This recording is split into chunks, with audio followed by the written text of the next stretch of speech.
Alright, what is up YouTube, and we're late today with a new Imaginarium theater video, and today's elements are Pyro, Cryo, and Hydro. So you would think that this would have been right up my wheelhouse and that this would have been a piece of cake, but this was actually the roughest Imaginarium theater I have ever experienced. By far, not even close. Hold on, I'm gonna make sure this, okay. I just want to make sure my mic was not muted. But basically, it's all because the last boss is the boss that needs like a bunch of cryo application. It's catered to make you pull for SKIRK.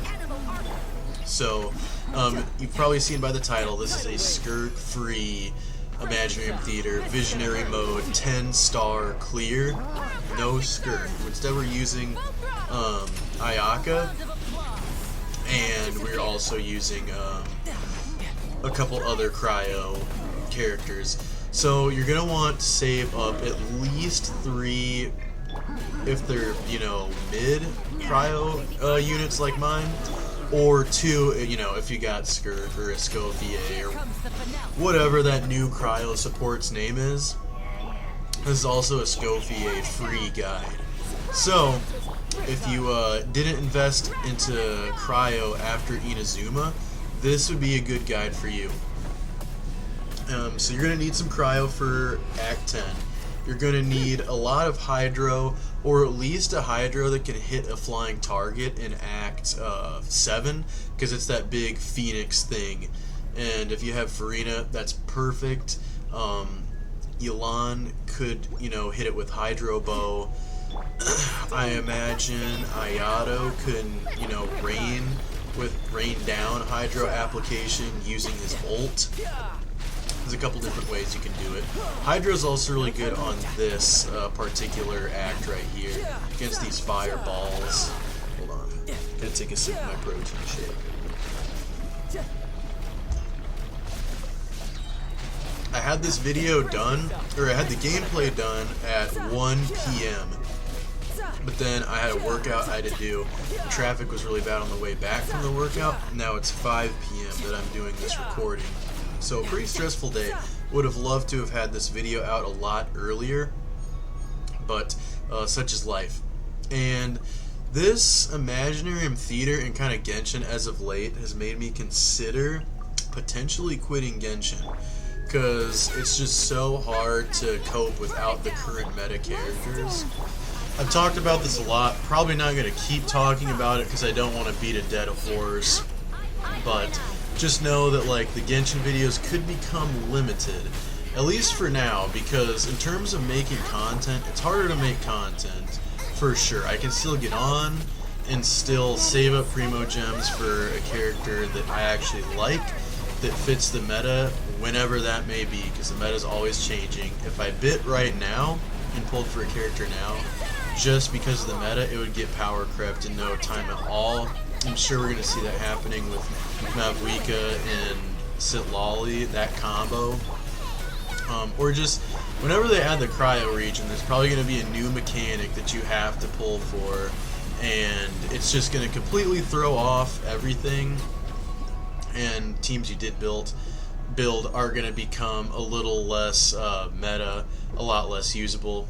Right here during this part, you're going to see that I do my usual trick. If you're unfamiliar with the channel, during Act 4, I pick the slowest, most chungiest single target character during this Defend the Monolith challenge, and I just try to lure them away and run the clock the whole time. So I just use all my filler characters on this. Or I should say that I at least use my characters that I don't need later on. And during Act 6, I believe, you are going to need, or you're going to want to utilize some cryo characters, because it's that Hydro/Anemo Tiger from Leeway. And so I just saved up my cryo characters for that act. And so yeah, I just run the clock on Act 4 because I want to save up further down the road. This one, I didn't have anybody else to use. I really did not want to use Utao right here because that's definitely my biggest DPS, like my best built DPS by far. But I just did not have a character I could sacrifice instead. Every other character I was gonna need at some point down the road. So this team you're seeing right now, this is the best I could work with. I'm trying to think. The other acts are pretty dependent on what you have room for, because you know they'll have a couple different options, like the defeat the 2-star targets. That's always Act 9, and you can kind of. I did not have a good team at all for that whatsoever, but it's just kind of leftover, whatever you have room for and whatever you can make work before Act 10. Act 8, I can't remember Act 8, but we will get to it. This is the little lion I was talking about, or tiger with a fishtail. And this one, I wanted to use Ryo Thessaly against the new boss, like the SKIRK boss, but I'm glad I didn't, because I got to test out how my Ayaka is. I got Ayaka when she was on accident when she was on the extended banner, because like the Hoyoverse company went on some kind of strike, and so there's kind of a story behind that. So I always like when I have a chance to shine with Ayaka, and I guess that's a spoiler, or I might have mentioned it earlier, but that is who I use at the end. I think I run her with Kaya, Farina, and Diona, and the Diona-Farina combo felt like absolutely necessary. Like I couldn't have done it without the two of them. Diona to heal from the damage that Farina did to all my characters, so that they could get their her plus 75% HP buff, and Kaya and Ayaka were just the constant cryo application. This act I found pretty challenging. This one took me a really long time, and Act 10 took me a really long time. But I found that doing a cryo and pyro combo worked the best, even better than like a mostly freeze comp against that tiger, because when it was frozen it never fell down. Like if I kept it frozen the whole time, it would never like fall on the ground, which I feel like I did a lot more damage when it was on the ground. So cryo and pyro, not just freezing. You're gonna want to vaporize a little bit too. Second.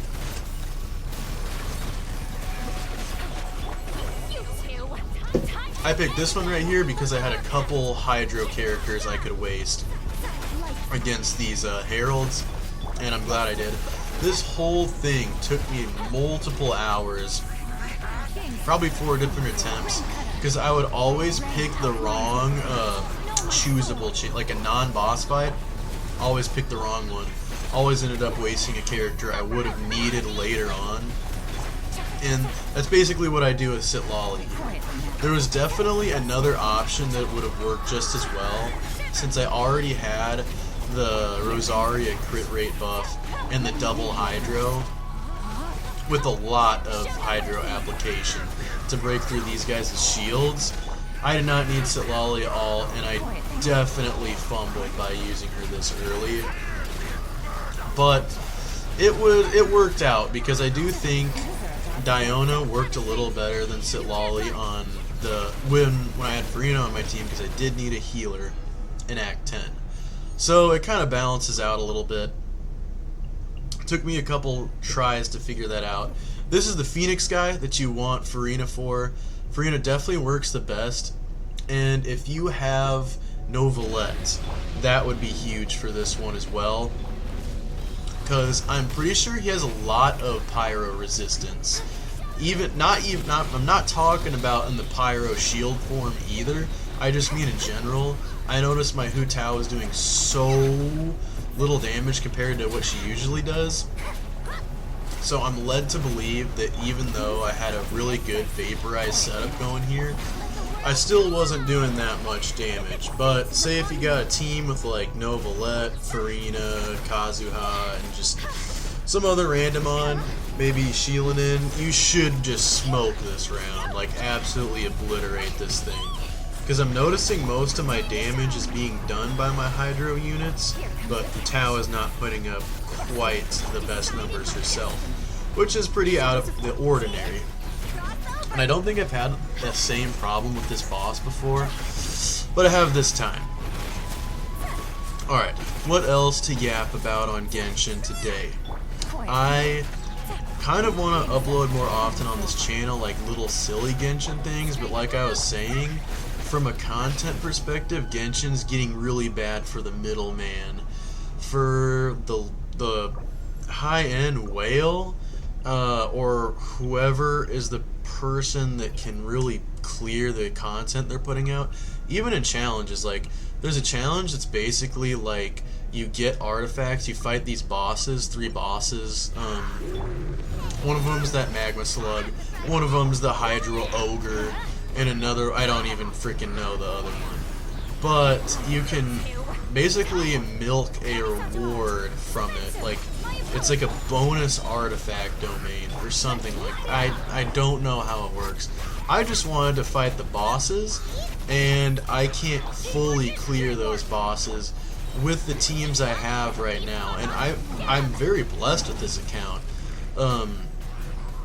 I feel incredibly blessed with the Genshin account I have, and with the 5 stars I've pulled, and with some of the artifact sets and weapons I have. I know that I have a better account than a lot of accounts out there, but I still can't do it. So maybe it's a skill issue. I really doubt it though, because I feel like there's not that much skill that goes into Genshin. It's not like this is Valorant, or I don't know, like a game that requires a lot of skill. It's not a very mechanical game, is what I'm trying to get to here. So, if you're just below a whale, I feel like you don't have as much content to make anymore, because nobody wants to see a gold clear. They want to see a platinum clear. Nobody wants to see an 8-star clear. They want 10. They want to know how they can do what you're doing.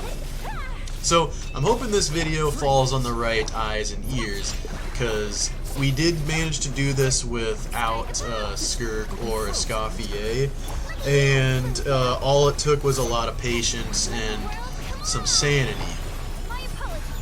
Like, it took bunkering down on the sanity and not ripping hair out and pulling out eyelids and stuff like that. But other than that, the first 9 acts are pretty good. You just have to have the cryo. And let me preface this by saying, I don't even have the best Ayaka in the world. It's on a free-to-play weapon and a good artifact set. I do have a 5-star Ayaka can use, but I like the energy recharge that the Animo Koguchi gives, so that's what we're running. And you can look at it in the build section. It's a pretty free-to-play, pretty investment-friendly Ayaka. The only thing about this team that isn't very free-to-play is my Kaya build, because I have Kaya on DPS. He has like a 50 to 270 crit ratio, and he's C6, and has a mixture of my best Blizzard Strayer and best Gladiator sets. Other things I want to say about this is it was cool using Ayaka, it was cool using Eula. I say that every time because I am a big fan of Eula. Here's the builds. We got, on our 2 Natlan characters, we got the hero of Cinder City because I wanted to run them as support, not main DPS, so we're not using Obsidian Codex on Mavwika. Farina is on Tenacity the Millith, because I will always want to buff my DPS versus just giving them straight up off-field damage. Farina, that is. I would rather buff my main DPS than give Farina crazy off-field damage. Yelan is on Lava Walker. Those are my sub DPSs, pretty much have the same build they have for the past however long time. D-Luke was using that Elemental Mastery Claymore, the little Easter one. There's like a flower Claymore. Probably shouldn't have done that because he didn't really need EM. I didn't utilize him for EM quite as much here. Noelle I didn't use, so I won't show her build. The same can be said with Amber. I didn't use Amber, so I won't show her build. I'm pretty sure that everybody else, if you're familiar with the channel, have already seen, but I guess this is my secondary like Genshin channel, so everybody should be pretty fresh here. So basically run all my supports on maxed out supportive sets. None of them have DPS builds or sets, but they have pretty good substats, so it's almost like a DPS build. Eula we're still kind of working on. Ayaka is currently who we're working on, because I knew this was going to happen. I knew when SKIRK came out they were going to cater everything towards freeze teams, so I'm trying to build Ayaka pretty well. And with Farina, it's not hard. I just think I need to utilize a 5-star weapon, so I should be going for crit damage and energy recharge and attack percent on Ayaka, and it just takes time. It takes time to get that build running. Dea has a Tenacity of the Millith. Pretty much all my sub DPSs are either on Noblest, Hero Cinder City, Tenacity of the Millith, Lava Walker, or that 4-piece set. I think it's called the Instructor. It's a 4-star. It's a purple. And Rosaria is pretty much on a crit rate build, because we just want to buff crit rate with her and use the Noblest. But yeah, thank you guys so much for watching. I've been rambling long enough, and you pretty much probably got the point at the very beginning, or you could just skip ahead to the parts you need to see. Thank you guys for watching, however amount of time you did. I hope your Abyss or your Imaginarium Theater attempt goes better than mine, and if you're pulling for SKIRK, God bless. I hope she stays meta for a long time. I love you guys, and peace out. I'll see you next time.